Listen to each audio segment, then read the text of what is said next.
J'ai presque fini mon petit chat.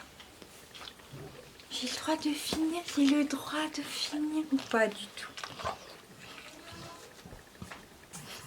Bonjour tout le monde. Aujourd'hui on se retrouve dans une nouvelle vidéo consacrée aux définitions. Alors qu'est-ce que c'est? En fait j'ai pensé que ce serait sympa et peut-être utile de revoir qu'est-ce qu'était un végétalien, un pisco-végétarien, un carnivore, etc. Parce que déjà on connaît pas forcément. J'ai des gens qui me demandent encore la différence entre végétarien et végétalien ou vegan. Et ça nous fait un petit rappel comme ça. On peut toujours se référer à la vidéo. Et il y a aussi des catégories qu'on ne soupçonne pas. Donc voilà, je vous propose de les revoir avec moi. Qu'est-ce qu'un carnivore? C'est un individu dont le régime alimentaire est basé essentiellement sur la consommation de viande, d'animaux vivants, de tissus, etc. C'est pour ça que quand on nous dit que les humains sont carnivores, il y a un petit problème. Parce que souvent on nous dit ça quand on est vegan. Oui, les humains sont carnivores, mais non.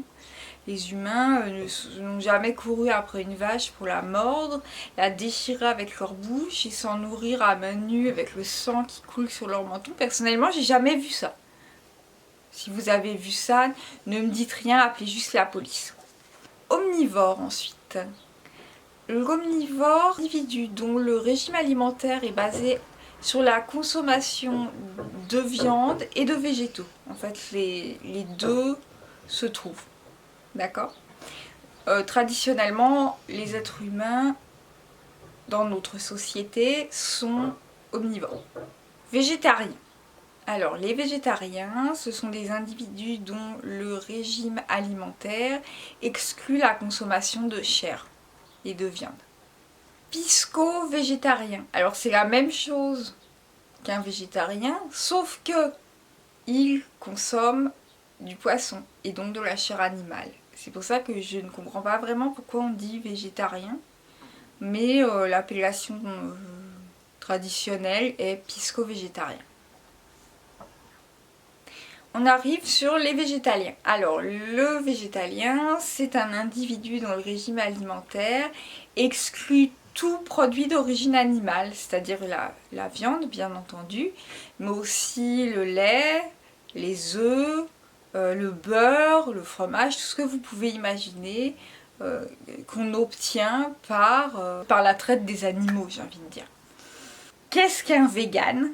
Un vegan, c'est un végétalien qui refuse de consommer, entre guillemets, des produits d'origine animale, mais c'est-à-dire que vous n'achetez pas de cuir, vous refusez d'acheter de la fourrure.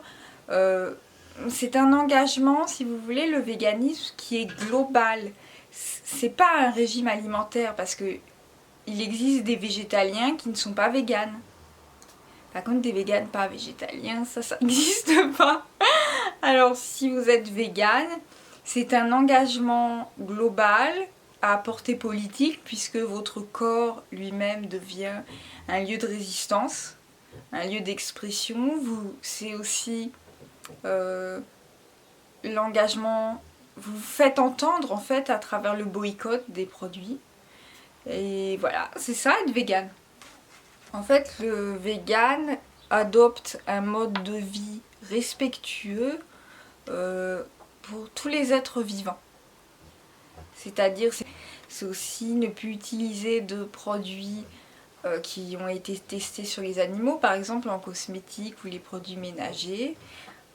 Ça, c'est aussi à travers les loisirs, par exemple, ne plus aller aux zoos, ne pas aller dans ces horribles parcs aquatiques où les animaux sont retenus prisonniers parfois pendant des années et ils meurent dans des bassins beaucoup trop petits. C'est l'engagement global pour la protection des animaux qui ont également des droits. Ça, ce sont les principaux régimes alimentaires, plus l'engagement vegan. Mais il existe d'autres formes dont vous avez peut-être entendu parler. Souvent, quand vous vous intéressez au régime végétalien, pardon, on entend parler de crudivorisme, frugivorisme. Je vais essayer de ne pas en oublier, mais c'est très difficile parce que j'ai l'impression qu'il y en a qui arrivent tous les jours. Le crudivorisme, vous en avez peut-être déjà entendu parler, c'est le fait de se nourrir exclusivement d'aliments crus et non transformés. C'est-à-dire que c'est une façon de se nourrir où on essaye de faire en sorte que les aliments gardent tous leurs nutriments et apportent le maximum quand on s'en nourrit. Parce que il n'est pas rare que quand on cuise certains légumes, par exemple, ils perdent de leur, je ne vais pas dire de leur pouvoir, mais ils perdent de leurs nutriments, de leurs vitamines, etc.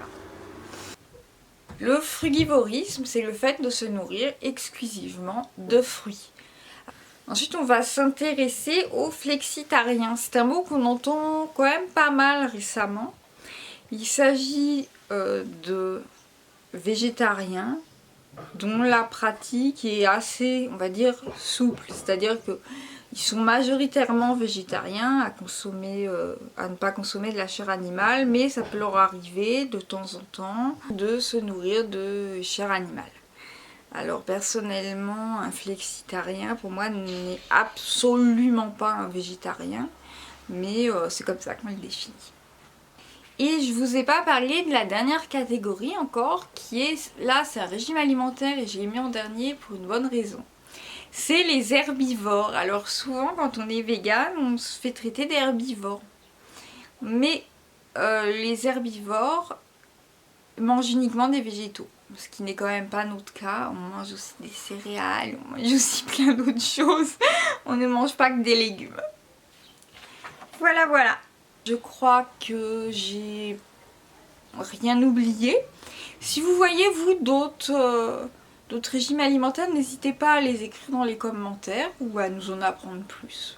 J'espère que ça vous aura aidé. Et puis, on se retrouve pour une prochaine vidéo. Au revoir!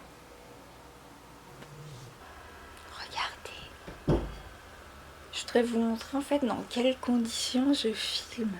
Regardez. Beaucoup d'êtres m'entourent. Beaucoup de personnages charmants. Lui, c'est Nashville. Voilà. Et elle, c'est Petite Oprah. Voilà, je suis bien entourée. Hein. J'ai un super public.